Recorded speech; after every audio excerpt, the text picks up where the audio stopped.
ಕೇಳಪ್ಪ, question ಕೇಳಿ.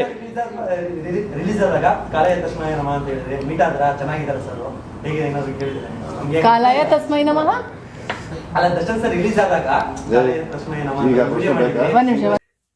ನೋಡಿದ್ರಲ್ಲ, ನಿಮ್ಗೇನು ಅನಿಸಿದೆ ದರ್ಶನ್ ಅಭಿಮಾನಿಗಳೇ, ಅದನ್ನ ಕಮೆಂಟ್ ಬಾಕ್ಸಲ್ಲಿ ತಿಳಿಸಿ. ಇನ್ನೊಂದೇನಪ್ಪ ಅಂದರೆ, ಕ್ವಶನ್ ಕೇಳ್ತಾ ಇರೋದು ರಚಿತಾ ರಾಮ್ಗೆ. ರಚಿತಾ ರಾಮ್ ಆನ್ಸರ್ ಹೇಳ್ತಾರೆ. ನಿಮ್ಗೆ ಯಾಕಪ್ಪ ಈ ರೇಂಜಲ್ಲಿ ದರ್ಶನ್ ಹೆಸರು ಕೇಳಿದ ತಕ್ಷಣ ಇಷ್ಟೊಂದು ತಗದಗ ಅಂತ ಉರಿಯುತ್ತೆ? ಸಮಸ್ಯೆ ಏನು? ರಚಿತಾ ರಾಮ್ ಅವ್ರು ಆನ್ಸರ್ ಮಾಡ್ತಾರೆ. ಅದರಲ್ಲಿ ಏನು ತಪ್ಪಿದೆ? ಅವ್ರು ಕೇಳಿದ ಕ್ವಶನ್ನಲ್ಲಿ ಕಾಲಾಯ ತಸ್ಮೈ ನಮಃ ಅಂತ ಇನ್ಸ್ಟಾದಲ್ಲಿ ಪೋಸ್ಟ್ ಹಾಕೊಂಡಿದ್ರು, ಟ್ವಿಟರಲ್ಲಿನೂ ಕೂಡ ಹಾಕೊಂಡಿದ್ರು. ಅದಕ್ಕೆ ಅವರು ಕ್ವಶನ್ ಕೇಳಿದ್ರು, ಉತ್ತರ ಹೇಳ್ತಾರೆ. ಮತ್ತು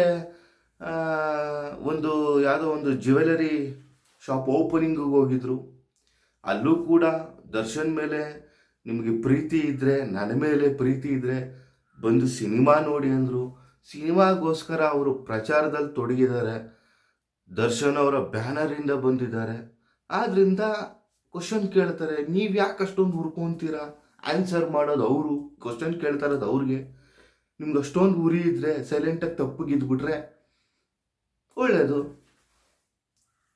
ಯಾಕೆ ಸುಮ್ಮನೆ ಎಲ್ಲದಕ್ಕೂ ಕಾಂಟ್ರವರ್ಸಿ ಮಾಡ್ಕೊಳ್ಳೋದು, ಎಲ್ಲದಕ್ಕೂ ಓವರಾಗಿ ಮಾತಾಡೋಕ್ಕೆ ಹೋಗೋದು? ಈ ಟೈಮಲ್ಲಿ ಇದು ಬೇಕಿತ್ತ ಅಂದರೆ ಅರ್ಥ ಏನು? ಪ್ರೆಸ್ ಮೀಟ್ ಏನಕ್ಕೆ ಮಾಡ್ಕೊತೀರಿ? ಏನಕ್ಕೆ ಇಡ್ತೀರಾ? ಮತ್ತು ಸಿನಿಮಾಗಳ ಬಗ್ಗೆ ಬಂದರೆ ಎಲ್ಲರ ಬಗ್ಗೆನೂ ಕೇಳ್ತಾರೆ ಅಂತ ಸುದೀಪ್ ಅಣ್ಣಂಗೆ ಕ್ವಶನ್ ಕೇಳಿದ್ರು, ದರ್ಶನ್ ಅವ್ರ ಬಗ್ಗೆ ಆನ್ಸರ್ ಮಾಡಿದ್ರು. ನೀ ಯಾ ಸೀಮೆ ಗುರು? ಅದರೆಲ್ಲ ತಿಳ್ಕೊಬಿಡ್ಬೇಕು.